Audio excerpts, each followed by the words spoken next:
Olá, crianças! Chegou a hora de conhecer o som da letrinha J e ver como esse som aparece nas palavrinhas. Vamos começar nossa aulinha? Essa é a letra J, que conhecemos na aula anterior. Vamos ouvir o som dessa letrinha? Mais uma vez.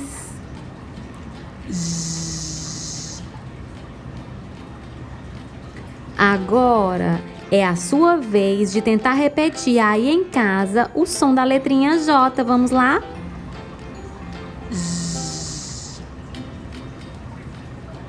Tente novamente. Muito bem! Olha só a boquinha da letra J. Vamos ouvir algumas palavras começadas com esse som?